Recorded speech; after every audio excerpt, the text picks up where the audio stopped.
The broadcast is now starting. All attendees are in listen-only mode. Good afternoon, everyone. We're going to get started here. My name is Drew Burns, and I'm the Executive Director of the Slag Cement Association. I'd like to welcome you to today's webinar, Avoiding Scaling in Concrete with Slag Cement. We're glad you can join us. Attendees are going to be in listen-only mode. You may ask questions using the dialog box in the GoToWebinar software. Our speaker will be happy to address questions at the end of the presentation. I'll be keeping an eye on the chat box as we go along, and if there's anything that seems pertinent that we should stop the presentation and ask, I will let Henry know. Quick note on disclaimers. The ideas expressed in the following presentation are those of the speaker and do not necessarily reflect the views of the Slag Cement Association, its members, or its committees. As with all concrete mixtures, trial batches should be performed to verify concrete properties. Results may vary due to a variety of circumstances, including temperature, mixture components, among other things. You should consult your slag cement professional for assistance. Nothing contained herein shall be considered or construed as a warranty or guarantee, either expressed or implied, including any warranty of fitness for a particular purpose. The description for today's webinar is shown on the screen here, and also listed on the SCA website with the webinar series information. Now I'll introduce today's speaker. Henry Prenger is an engineer with LafargeHolcim and the former concrete engineer for the state of Maryland.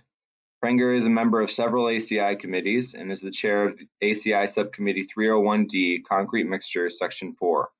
He is a member of the Slag Cement Association Technical Marketing Committee and a past chair of ASTM Subcommittee CO927 on ground slag, which developed ASTM C989 and C989 M18 standard specification for slag cement for use in concrete and mortars. He is a licensed professional engineer in the state of Maryland. And now I'll turn it over to Henry for the remainder of the presentation. Thank you, Henry. Okay, thank you, Drew.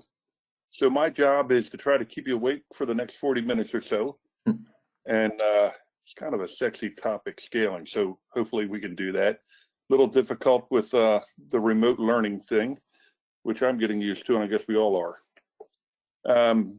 Drew said a lot about my background and all, I'm an engineer and ASTM and ACI. What I know about scaling has very little to do with going to college or being on ACI or ASTM committees. A lot of it is just being an old guy and being out in the field for a long time, having a father who was a contractor, and if you grew up in the 70s, there were no child labor laws, so you were out there doing stuff. And so from about 10 years old, I've been around this stuff and watched people do it. Recently, we'll get into some of the issues that we've had that have brought me very much back into this again. So next slide, Drew. There we go. Sidewalk closed. We've had a lot of issues, and they kind of, as I said, I'm old. When you get to this age, you realize that you have a problem that crops up about every 10 years. And it's when you have this cycle of really bad weather, and it'll usually last for a couple of years, and you get a lot of scaled sidewalks and driveways. And then the weather gets better. You don't have the miserable snow like, we had a lot of ice in Maryland this year. The problem seems to go away, and everybody thinks that it's solved, and it's actually the weather that solved it. So next slide. Kind of go back to the future, looking back on some of the things that I've seen in my career and how I was kind of pulled back into the scaling issue again. Next slide. So how did we used to deal with snow? My mother came from Minnesota, and when we were kids, she used to tell us that the snow was over the top of the cars, and we'd all kind of laugh and think that was urban legend kind of things. And then one day she found this old newspaper, and this is what they used to deal with. Now, it didn't snow that high. That is plows that have driven that snow up that high. And that's how we used to deal with snow. And that's how we dealt with it when I was a kid. You had it wasn't even snow tires. You had snow tires, but you put chains in on top of the snow tires, and they plowed the roads, but they didn't salt them. And, we didn't have as many problems as we do right now because salt is a real issue with the durability of concrete. So when you go back and say, I've always done it this way for the past 40 years, things have changed in that time period, and we need to change with it. Next slide. Okay, so how do we handle it today? We handle things today trying to keep the roads dry, free of salt, free of snow. And it's very interesting because I've been through a lot of this evolution as it happened. Early on, I was a concrete engineer for Maryland DOT. And we saw this push happening, and it was away from just plowing roads, and we even went away from just plowing main roads and salting main roads to now even the secondary roads and the private roads like I'm on are getting salted. And so it's really picked up a lot. All of the de-icing salts that they put down increases cycles of freezing and thawing. It keeps the concrete saturated with water all the time because you always have this melt that's down there, which is really a brine of the salts and water. And some of these things can chemically react with concrete, causing it to deteriorate. So there's a physical action that happens of increasing the freeze-thaw cycles and increasing the pressure within the concrete at the surface when that happens that causes scaling. But you also have certain de-icing chemicals like magnesium chloride has been pointed out as one of them that chemically react with the concrete and eat the concrete up. So if you're an old-time finisher and say, oh, I've always done it this way, the world has changed on you. And the things that you have done in the past that work well might not be working for you anymore. I feel, next slide, I feel partially to blame for this. This magnesium chloride, these bags are actually at the Maryland State House. I was giving a deposition there on some great concrete thing and walked in on an icy day, and they had all these bags of need mag, and it was saying somewhere on these bags it doesn't cause scaling, safe to use on concrete. And a lot of these bags are saying that now, that this is a safe method to use on concrete, and they really aren't. When I worked for the state, there was a huge push to figure out ways of melting ice on roads at lower temperatures, because calcium chloride will only melt it down so low, and then after that point the calcium chloride doesn't work anymore. Magnesium chloride will melt snow at a lower temperature, and the other thing that you can do with magnesium chloride, you can make a brine out of it. And as you saw in that last picture, you had a truck rolling down the road and it was spraying this brine out on the road. So we were asked to evaluate it. We did with the Federal Highway Administration. It seemed to work great. We were told that it doesn't affect anything for durability on concrete. It didn't affect anything for the environment, like burning the grass on the side of the road. So we did a program for 1 year where we rolled out and we looked at all of this, and it works really, really well. It's a great material for melting ice. We signed off on it and did not realize, nor did Federal Highway at the time, that this does have an effect on concrete. And that is starting to be the consensus of opinion, that it does have a greater effect on concrete than normal calcium chloride. So we started to spray this stuff everywhere. And it's gotten to a point now where if the skies cloud up and it is cold outside in Maryland, everybody is so afraid of snow and ice that they want to see these trucks riding down the road. And if they didn't hit the streets before it started to snow, they all call up their state senators and Congress people, and they scream. And it's on the news, and it's just a nasty thing. So we've kind of created this thing where when I grew up, everybody accepted the fact that we're going to have snow days and there's not going to be that many, and we'll drive through it with chains. Now they have to be dry, and if they aren't, you could lose your position as a state senator or a congressperson. Next slide. So I say we're going back to the future. I was the concrete engineer for the state, and it was a good position, and we had good people that worked for us and with us. And as I drove home from work every day, this was on my way. It was a nice concrete sidewalk. This is probably about 4 or 5 miles from my home, direct route to my house from my work.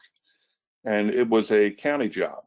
And every time I drove by this, I saw people blessing the concrete. And you can take a look on the next slide. You got a good picture of somebody blessing. So this is what I mean by blessing. It was hot out. It was one of the hottest summers I can remember. Maryland gets very hot. We were up in the high 90s and low 100s for about 2 weeks.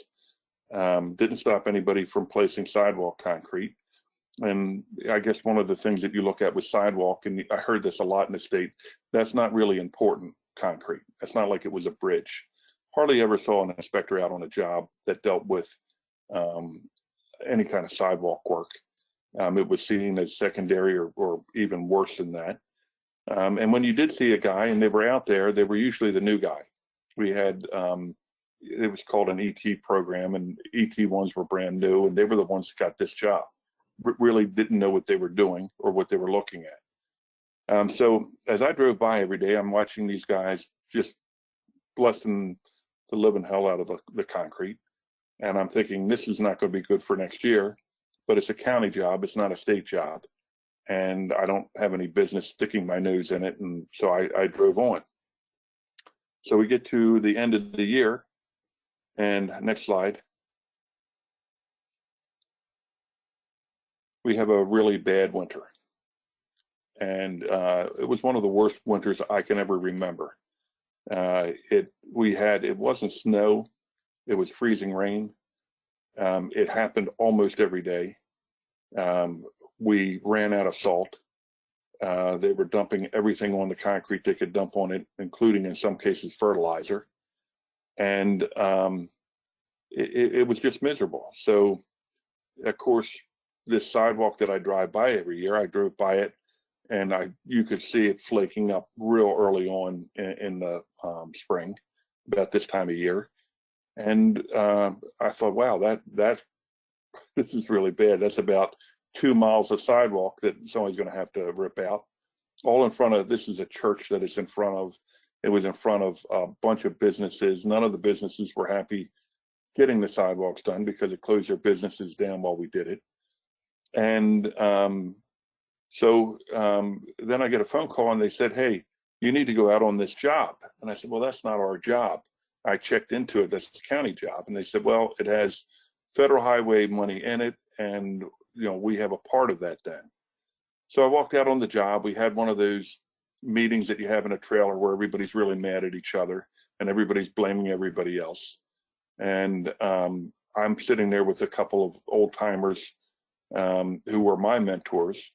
And we waited for the yelling and the going around and the recriminations. And a whole lot of it had to do with, it's that material that you're putting in the concrete called slag. Slag is causing it to scale. So, I finally spoke up and said, guys, this wasn't slag. This was, you guys were blessing the concrete. You add water to the concrete, you finish that into the concrete, you make it weak, and you have a year like we had, a winter like we had, and you're going to have problems. And everybody started saying, nobody ever blessed the concrete. In 30 years, nobody has ever blessed concrete on this contractor. And so I said, well, it's interesting because this is where I live, and I drove by this job every day and I saw you do it. So it was happening. But to make them happy, we did run tests on the concrete with slag in it. So next slide. And these tests that they run, laboratory tests, are really kind of hokey. And we knew they were kind of hokey. You make some concrete, you put them in these little tubs. You pond on top of the tubs a chloride solution. It's very hard to keep that chloride solution in the right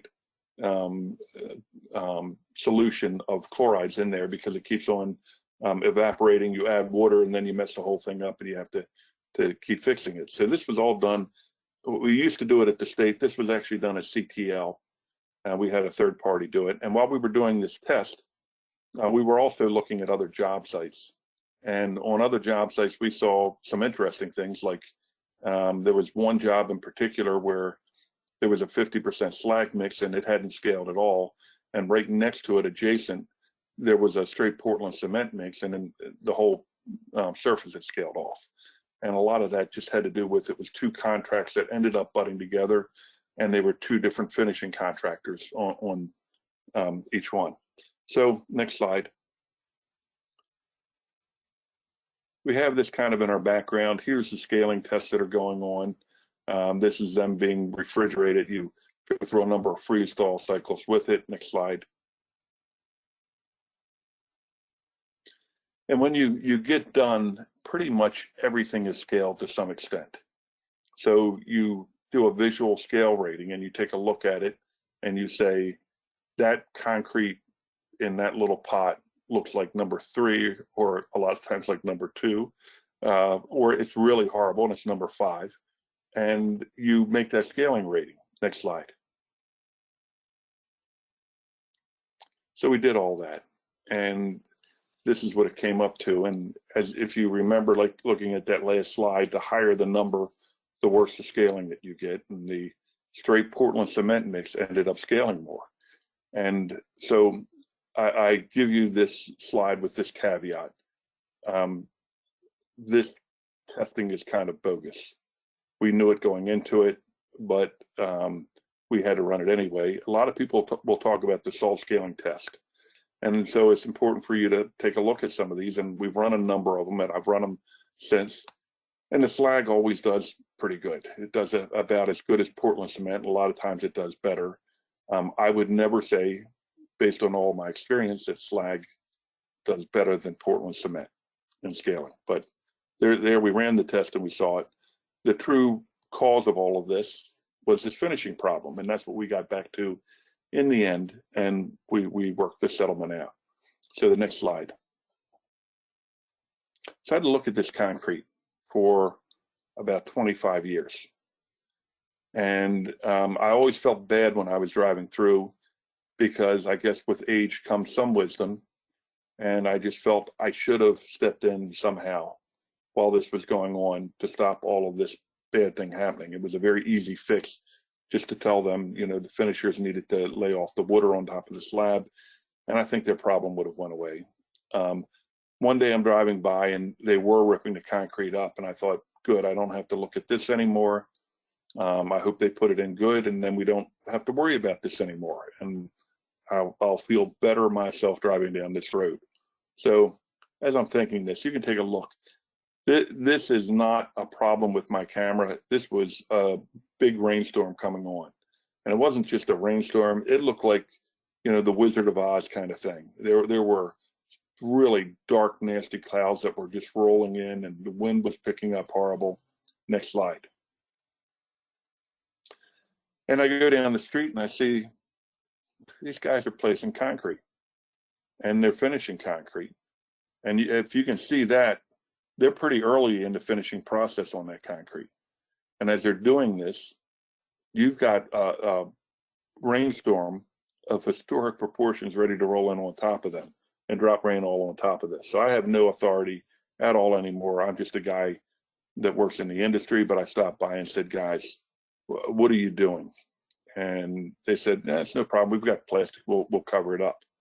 Okay, they've got plastic, and you can see it on the left-hand side of the picture here. But you can also look at this picture and realize that they're on a hill. So I watched them finish this concrete up, and record time. There was no waiting to let the bleed water come up. They just did what they needed to do because they knew the rain was coming. They put the plastic on top of it. They drove away. The rain hit. We had about an inch of rain in a half hour, and it all rolled right down the street and right underneath the plastic and all over the concrete. So it just is frustrating for me. We're 25 years later. That nothing has really changed in the industry that I've seen. we still have these same problems going on. So next slide. So I saw this picture, and it's this guy he's over in England. And in England, they have these places where you can deposit your bags of dog poop when you're out walking your dog. And they look very much like letterboxes. And so this old guy, shouldn't make fun of him. He was 91 years old, and this will be me one day, but he kept posting his letters in the dog poo box, and nobody was ever getting his letters.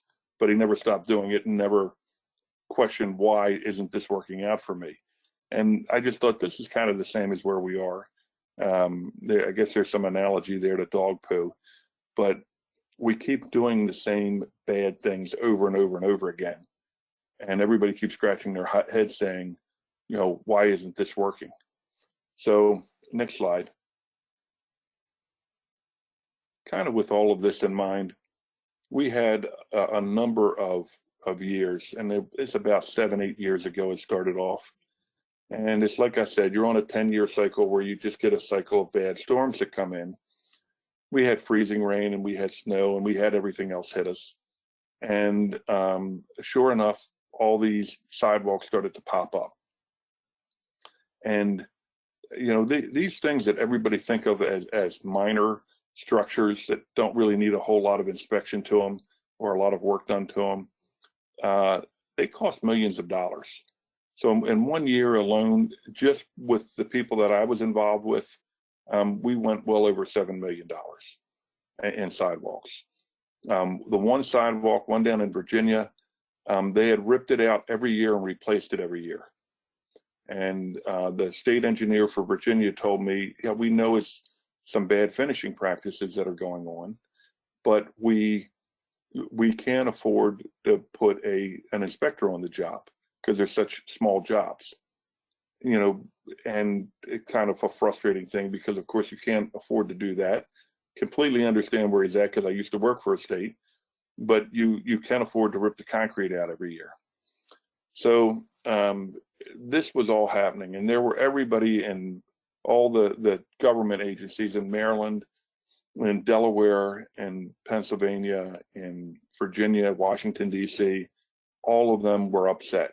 And because I've been around for a long time and a lot of people know me, and I used to work for the state, I got pulled into a lot of these things to talk about it. What do I think is going wrong? So next slide.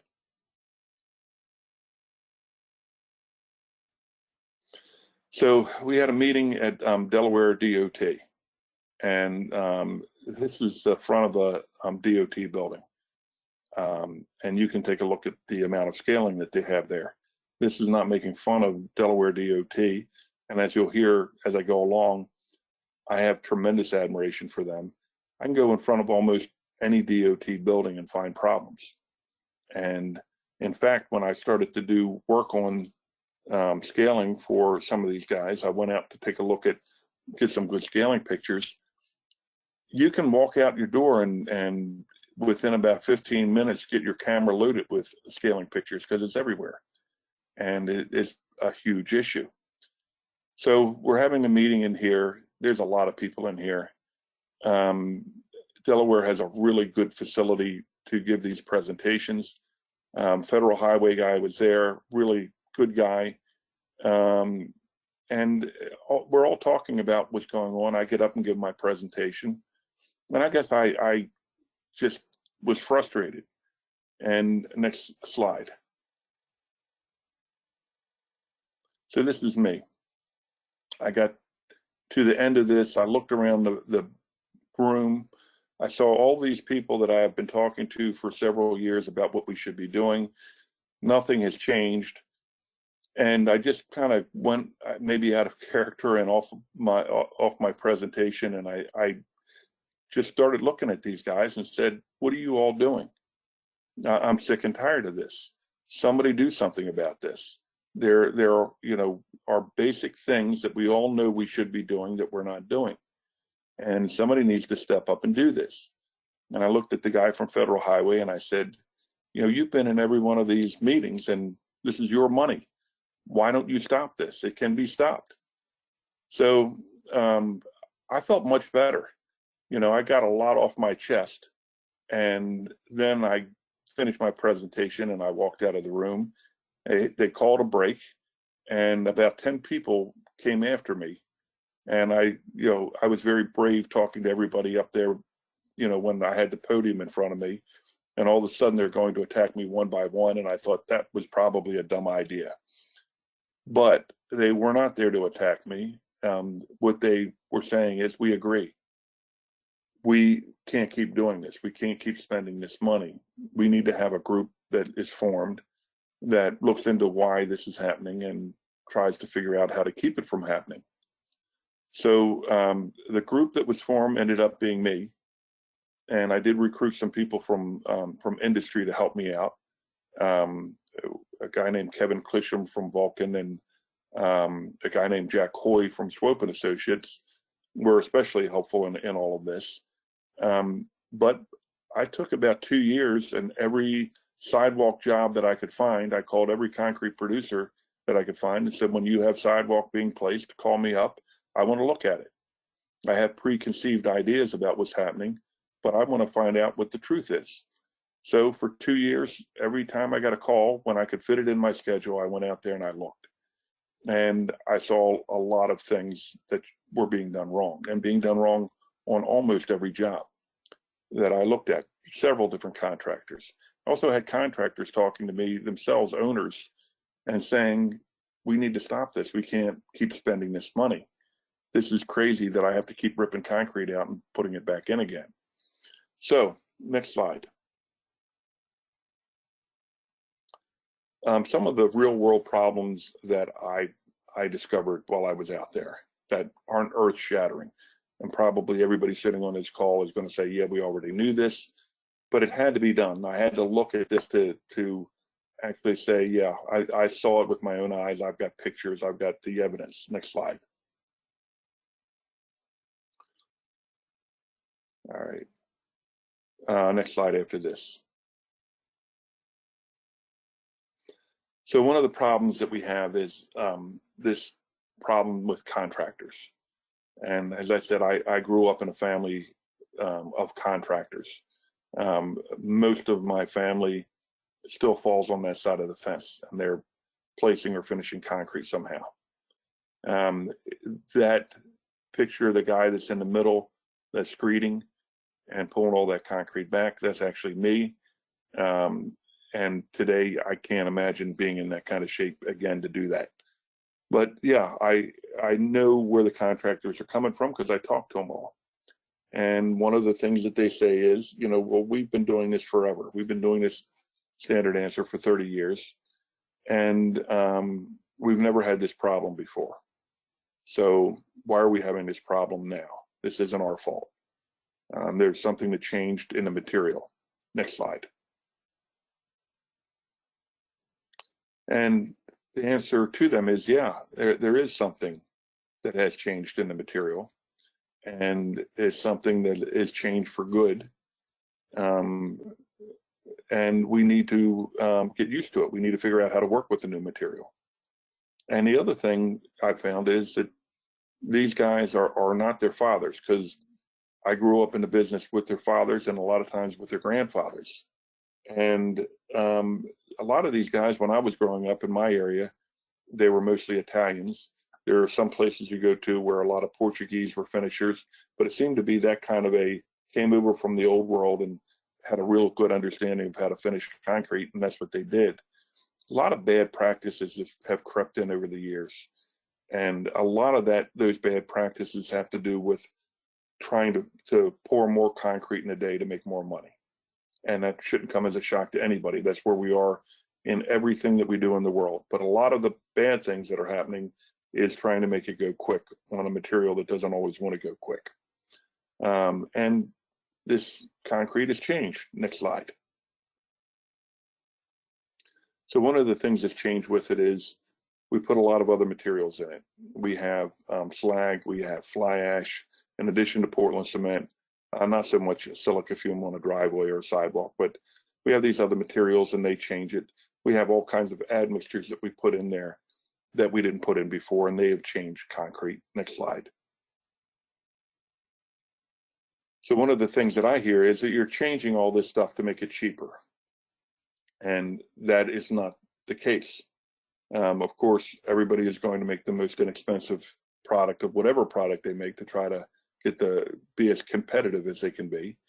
And so they will, but they're not using these materials because of that.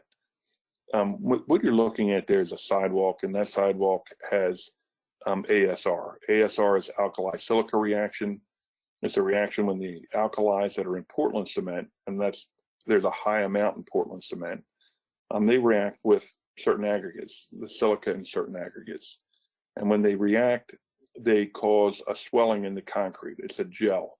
You need water to fuel this reaction, and I won't get too deep into it.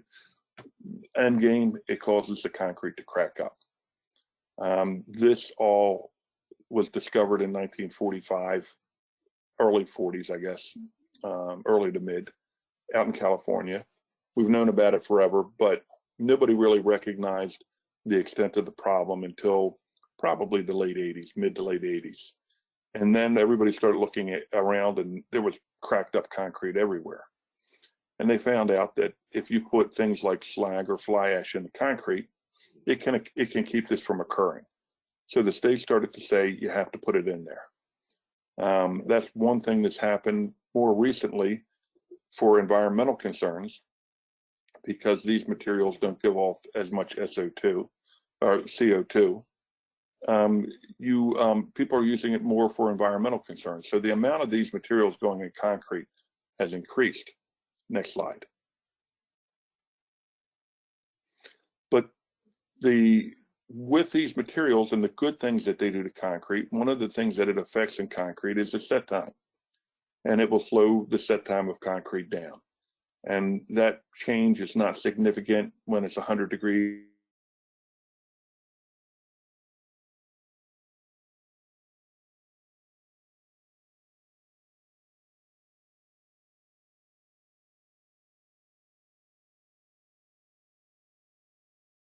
Because setting time is very critical for concrete finishers, and when they get on the concrete, this setting time is an issue with this material, with all these materials.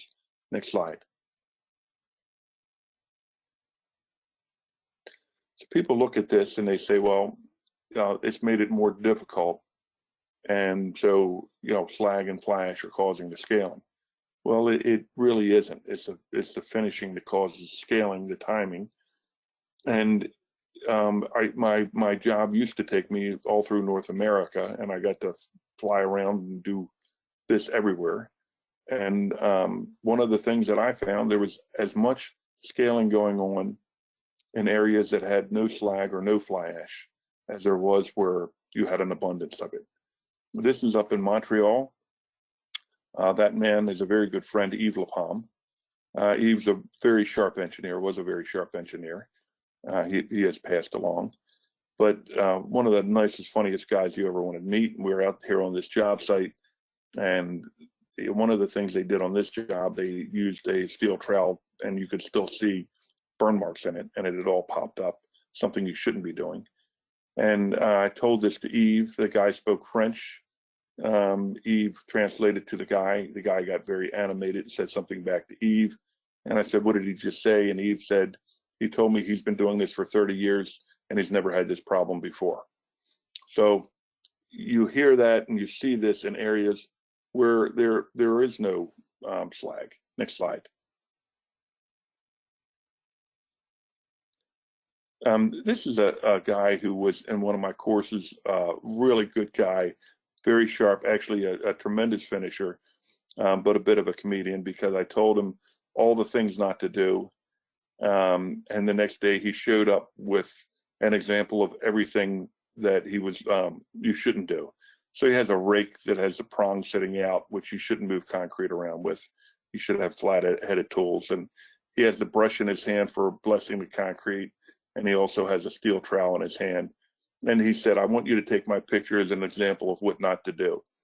So I did, and it's kind of funny because I give this presentation around the country, and this guy is now famous around the country, and I can't tell you how many times somebody goes, I know that guy. But yeah, if you have a finisher and going through all of this, you teach people, you still see a lot of people and they just don't believe what you're saying. And there's, I'm going to keep on doing what I want to do. I've always done it this way, and I'm going to keep doing it this way. So that mentality is hard to break. Also, finishers will come up and say, I know I'm doing the wrong things, but I need to do them in order to finish this job because we don't have enough people out on the job to do it right. Real life problem. Next slide. So historical perspective from engineers. This is me back in the day, before all the gray hair and about 100 pounds later. But my perspective, I had specifications and nobody wanted me to change them. And they had been around since the 1950s when the Eisenhower construction was going on. And there was a very big reluctance to change anything. And I didn't do a very good job. I didn't do a lot of changes to the spec. And it pretty much sat as it was. As I have gotten in industry, and this has become more of an issue, I look at all the DOT specs and they all have problems with them. And right now they're starting to be addressed, which is a good thing. Next slide.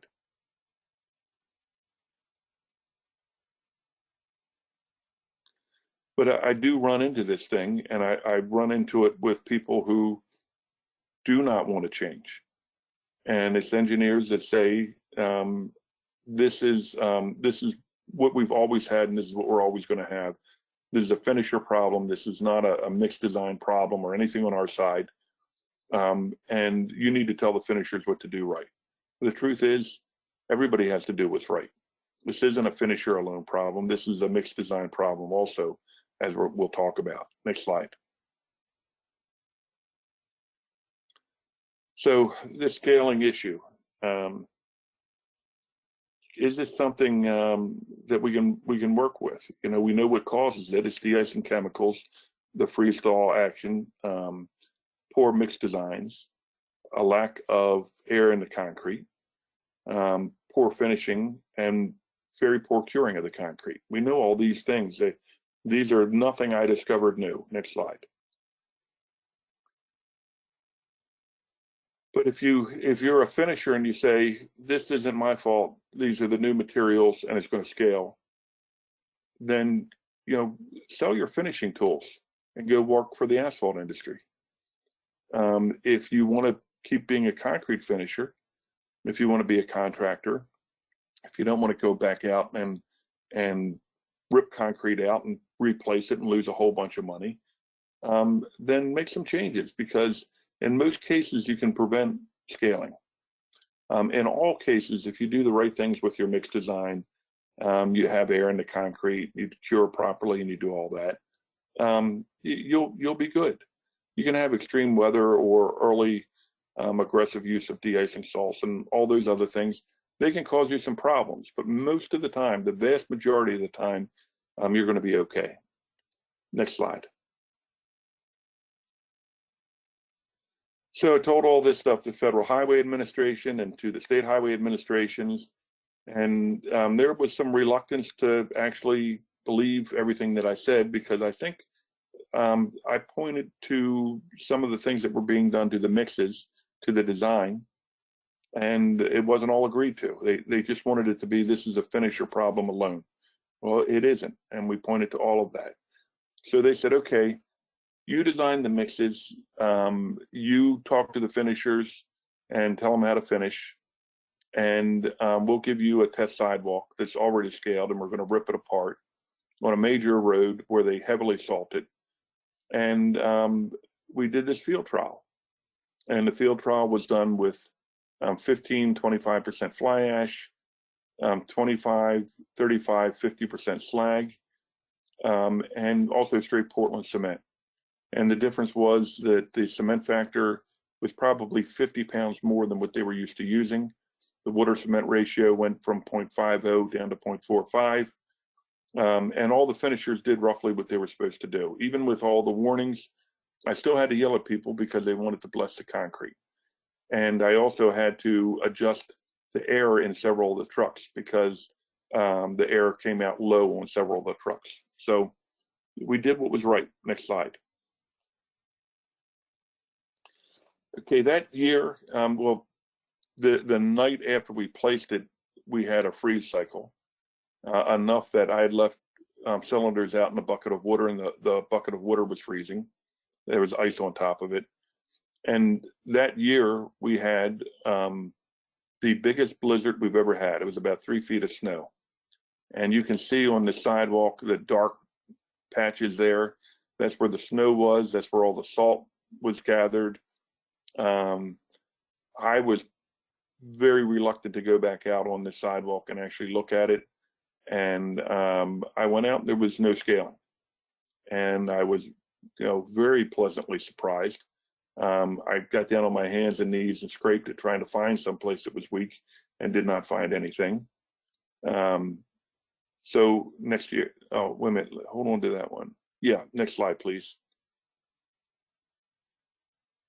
The interesting thing is the sidewalk placed on either side of this sidewalk that we did did not use the mixes that we came up with, and they were not. There was no inspector there to make sure they were finishing properly. Those ones scaled, and the ones that we did, none of them scaled. We're 5 years in, and none of them have scaled. So pretty. I think impressive to take a look at. You can do this right, even in a severe environment, which it was that year, and you'll be okay. Next slide. So after this, I was told, yeah, okay, you did that in Maryland, and even though you had a lot of snow that year and all this other stuff, we don't believe you because you can't do that in a cold weather climate. So next slide. We did something similar, very similar up in Maine. And I believe this is Route 1. That year they had 2 record blizzards for Maine, 2 or 3. It was incredible. They got hit one after another. No scaling, just because good mix design, and they had finished everything properly. Brian Berry was instrumental, and Craig Dauphiné up there and helping out and making sure that was good. All right, next slide. So, what is the secret recipe for making all this stuff work? And it's just kind of funny because it's not top secret. And when you tell everybody this, they're like, well, we knew that. Well, they're not doing it, but they knew it. When you tell it to the engineers, they're like, okay, that's a small adjustment on a mix. When you tell it to the finishers, usually they say, yeah, we knew all that stuff already. Next slide. So if you take a look at the strength of the concrete, you don't need a whole lot of strength because we're really not holding a whole lot of weight on these structures. 4,000 PSI is fine. Water cement ratio needs to be around 0.45. So what I found out is that if you're at 0.45, it drives the cementitious factor up. And so you're somewhere around 600 pounds of cement, probably a little bit more than that, depending on where you are. That added cement and cementitious helps the finisher out, because one of the reasons why finishers bless concrete is they're trying to work some kind of cream up to finish. And some of these mixes that I saw were so bony that came out to the finishers that I didn't blame them for really hitting it hard with blessing. So a little bit more cement, not a whole lot, but a little bit more, lower water cement ratio, keep the slump normal if you're using a normal water reducer. You can go higher, which I saw very good concrete guys out there doing it with high range water reducer. It worked fine. Slag cement, 25 to 50%, fly ash 15 to 25%. So where my recommendations on this go, if you're doing this in the summertime, if you've got really good control over everything, up to 50% is fine, up to 25% fly ash is fine. If you're getting into really cold weather, and you have this much slag or fly ash in the mix, it's going to significantly slow down the set of concrete, and then you're going to have problems. So you have to be concerned about that. So if you're getting into colder temperatures, you limit the amount of slag, you limit the amount of fly ash if you can. And it's all about set time and set issues and waiting for the concrete to bleed and finish bleeding before you do the final finishing. So that's a good recommendation. On a lot of jobs, next slide, you can't wait for the weather to get where it needs to get. And, you know, a whole lot of jobs that I went out to, they were pouring concrete and it was in the 20s. Frozen subgrades, a lot of other bad things they were doing, but they were forced to do it. What we've done with that is change the mix design even more. And you bump up the cement factor and you put a lot of accelerator in it, 9-chloride. And you can make very acceptable concrete with high volumes of slag in it, even in cool temperatures. But to help the finisher from doing something bad down the road, you need to adjust the mix. Next step. Next slide. So the other thing that I saw, and I make some recommendations on, you need to have, I very rarely saw an inspector out there. Slumps were all over the place. Some of them were very flowing slumps. So even if you gave them a good mix, by the time they added all the water to it, it was something different. So you need to have somebody testing the concrete for error and somebody checking the concrete for slump to make sure that they're not adding too much water to the concrete. Next slide. Obviously, if you have something that comes out there and your slump is real low, it's going to be miserable for this guy to finish. He's going to add water. This one was setting up on him as he went, and it was also there wasn't enough cement in that mix, cementitious. So he struggled and he put water on it, and that's an issue. Next slide. This is a guy that blessed a lot. We changed the mix design. He didn't have to bless anymore. And he said, I was blessing because the mixes were so bony. I was just trying to bring some cream up. Didn't need to do it. As you can look at this mix is not anything wild, but there's plenty of cream in there for a finisher to work with, that they don't have to abuse it. Next slide.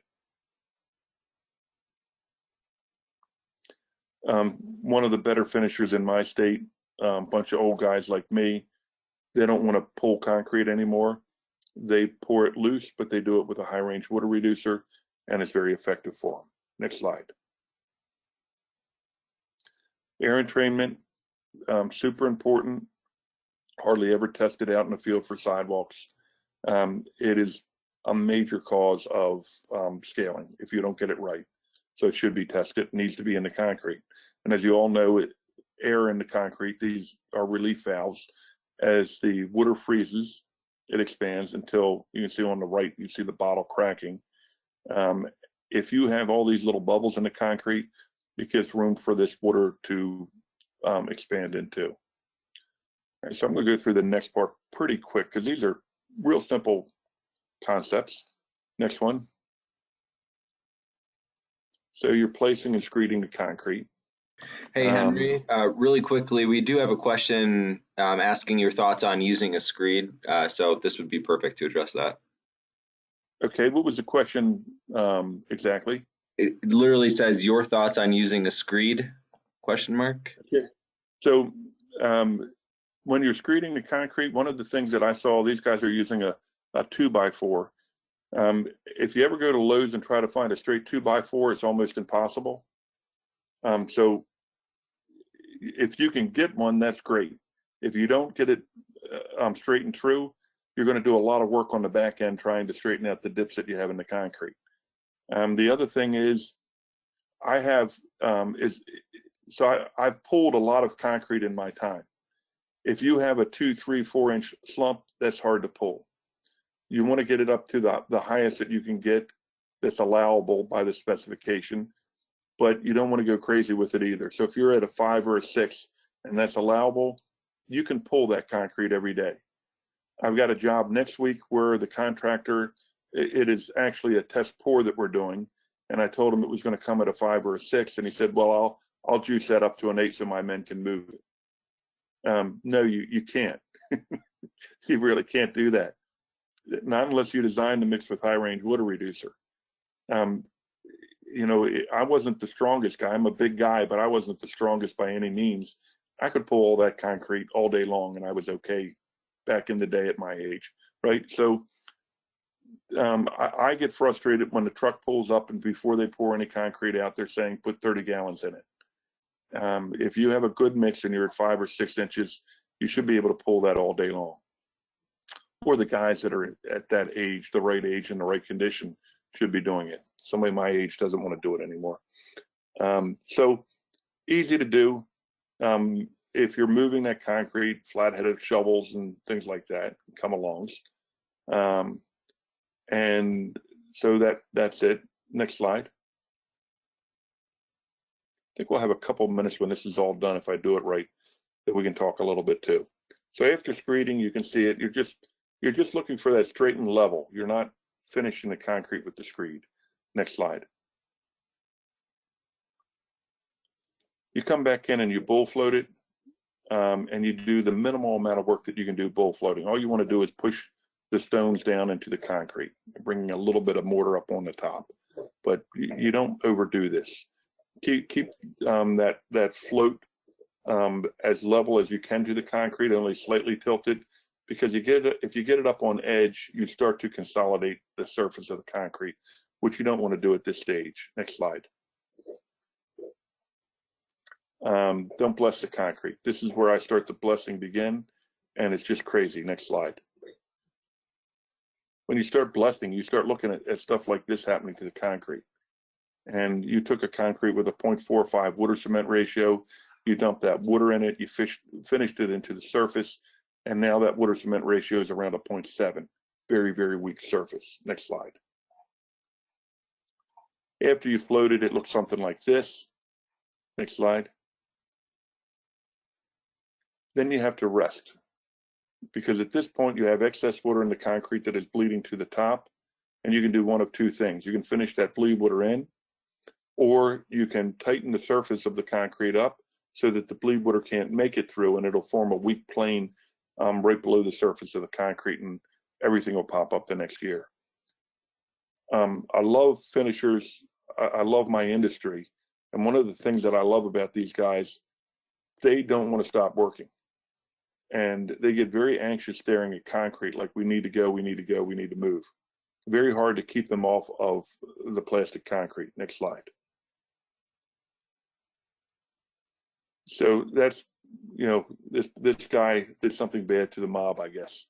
And they're waiting for that concrete shoes to set up to toss them off the bridge. If we were in a group, everybody would be laughing really hard right now if we weren't all muted. Anyway, the things that affects that time, the time, how long the concrete's been there, the temperature of the concrete and the temperature outside. Use of slag or fly ash can slow it down. Cement brands, different plants make different setting cement. It's not all about type. And admixtures can change things around. Next slide.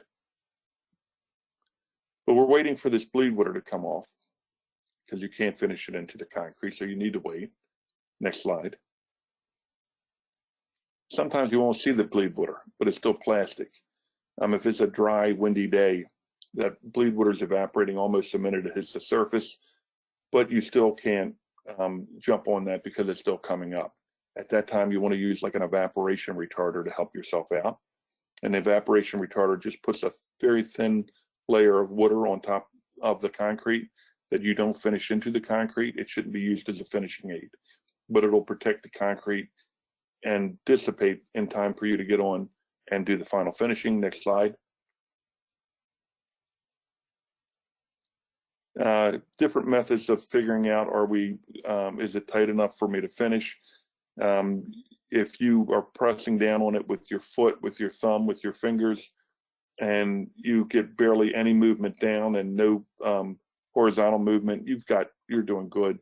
On the right there, you see me with, sticking my thumb down in concrete that was way too wet to finish. Next slide. Here's somebody they were ready to finish. I stuck my thumb down, made a little hole, and you could see, even though there wasn't bleed water on the surface, you could see the bleed water filling up in the holes that I had formed. Next slide. Generally, you'll see guys stick their foot in the concrete, and that gives a real good indication of where you are. Next slide. If you wait too late, you're dead. That's one of the things that scares you when you're a finisher. If I've got a lot of concrete out in front of me and I wait too late, it's all going to set up. Next slide. So you're getting on the concrete, you get on it at the right time. You're doing the bare minimum amount of finishing to close off the top surface. Next slide. You don't use a steel trowel ever, because the steel trowel is really forming a very dense layer on the top of the concrete, and any bleed water that is still in there is going to be trapped underneath the surface, and you're going to have a problem. It also knocks the air out of the concrete. Next slide. You just want to fill the low spots and cut the high spots. Finishers they want to do a great job. I didn't meet one guy out there that went out with the intention of doing something bad to the concrete. But one of the things they do is they over-finish the concrete. They want it to have a glass surface. They want it to look perfect. And that's nonsense for what we're doing, because in the end, you pull a broom over it and it's done. Next slide. People bless the concrete at this point too. They bless it all along the line. Next slide. People do a lot of their joining when it's too wet. You have to wait until the end to perform the edging and the joining. Next slide. Very rarely do you see enough people out there to do the right job. If you take a look at this picture, your problem is you've got like 40 guys watching a couple guys do the work. Next slide. Here's a guy that's starting way too soon. You can see all the bleed water coming up, but you can also see he's the only guy out there. If he doesn't start, then he's going to be dead. It's all going to be set up by the time he reaches the end of the sidewalk. Next slide. Brooming is another place where they get the water in. If you're brooming and you leave deep grooves, that's a sign that you jumped on this way too soon. Next slide. People load up their broom with water, thinking they're going to give a much better finish, and they're actually brooming water into the surface of the concrete and weakening it. The best thing to do is shake that broom out real good. If you need to get it wet to clean it, scrape it on the sides of the bucket to get all the water that you can off of it. Next slide. Need to put curing compound down as soon as you finish your final finishing operations. I hardly ever saw this done. I hardly ever saw any curing compound go down. Next slide. When it went down a lot like this. You need to have the whole surface cured. Next slide. I like this wax-based curing compound. I like it because it has a physical barrier on top of the concrete for the first year. And the first year is pretty critical to gain strength and keep this from happening. It actually, water will beat up on top of the concrete when you use this. Next slide. Sealers work, but sealers are hard to put down right. You have to completely clean the surface of the concrete, and it has to be dry for you to put them down. But they are good. Next slide. These wheelchair ramps are tough because there's a lot of hand finishing to go on, and a lot of inspectors beat up finishers to make it perfect. Next slide. And you don't need to make it perfect. You want it better than this. This is actually in front of the Federal Highway building, and I took it to show them, even this pour of a concrete is enough to get up and down on a wheelchair. And this is from somebody that used to push somebody in a wheelchair an awful lot. But yeah, make it better than this, but it does not have to be, you don't have to finish it all day long. You're just beating the concrete up. Next slide. if you do bad things to concrete, somebody can find it out. The next year, if they cut a core, somebody can look. Here's somebody looking under a microscope at low air in concrete. Next slide. They finished early. They finished at bleed water end. You can see it's real white on the top, and that's the higher water cement ratio at the top. Next slide. Over finished concrete, weakened surface. You can see the demarcation. It probably bleed water gathered right there. They finished the air out of the concrete. Next slide. So all that stuff can be determined afterward. But when it comes down to it, it's just a couple things that you need to do. If the deadly sins are a bad mix design. Your high water cement ratio, not enough cement, cementitious, not enough air in the concrete, adding excessive water when the truck comes up to the job, blessing the concrete, wet finishing while concrete is still bleeding, finishing with steel trowels, and poor or non-existent curing. If you wrote a spec right around these things right here on this slide, you would do very good and make some durable concrete. Next slide. Out of all of this, I was asked to develop a course which was developed with the help of National Ready Mix Concrete Association. NRMCA is one of the great organizations in our country, and they were tremendous in helping us put this together. And right now it's being done in several states, both for DOT employees and for concrete finishers and anybody, engineers, anybody that's interested. Next slide.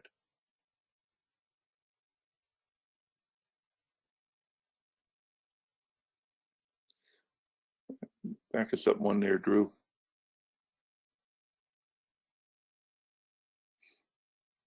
Okay, forward one. I guess we're here. Okay. Here's a whole bunch of people from classes I did in Delaware DOT. Delaware DOT jumped on this. They're sending all their finishers through it, or a lot of their finishers through it. They need to have a couple out on each job site. They sent all their DOT guys out. One of the things that I like is the DOT guys and the contractors get to finish concrete together. And in the beginning, there was a lot of animosity. And actually, through this, there's a friendship that was developed, where the finishers were helping on the one hand, and it was kind of interesting to see how many bad things that the DOT guys did, all with very good nature. So it's been a great program. One of the things that we find from the program we're looking at, unless inspectors stop the bad finishing practices that they see, this will keep going on. The finishers in the end are driven by how much volume they can put out in a day, how many square feet. And if there's nobody stopping them, even though they know the right things to do, they'll push it. And it's just going to happen. So it needs to be a dual approach where the DOT is out there too. Next slide. So final note, anybody ever jackhammer concrete? This is some out in front of my lab, 10,000 PSI concrete. I had to remove it, me and two other guys. And it took forever. It was miserable because it was such high strength. But one of the things that I found in jackhammering was something that I guess I've known all my life. You have the hardest concrete in the world. It takes you forever to chew through. But the first 2-3 taps, the top surface pops off. That top 1/8 of an inch comes off the concrete. And you can go out and watch somebody do it, and every single time it happens. This concrete is 10,000 PSI, and it's probably 30 years old, and there's no scaling. The best concrete you can make, the strongest you can make, very well finished concrete, and the top surface is the weakest part. So anything that you do to that concrete beyond what you're supposed to do, you're harming that top surface and you're making it weaker. And you don't have a lot of room for error there. So, this woke me up a little bit while I was watching it and said, wow, that's great concrete, and There's the weakest part right there flying up in the air. Next slide. So I went over my time. I don't know, Drew, if we have time for questions, but I'm open for them if we do. Yeah, if anybody has any questions, please fill them into the chat box here. I don't see any right now. We'll wait a second for them to come in if there are any. Just to give everybody some housekeeping notes here. One, thank you, Henry, for today's presentation. It was very useful. This presentation was recorded and will be uploaded to the SCA website within a few weeks here. We have a couple more upcoming webinars in our series.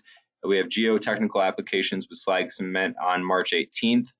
Our 2020 award winners will be honored and highlighted on April 15th. And our award-winning research our award-winning research projects will be presenting their research on April 29th. One note from Brian Berry just says, nice job, Henry. Thank you, Brian. And also on your way out, if you will get a survey just to see how we did, give us some feedback, please fill that out.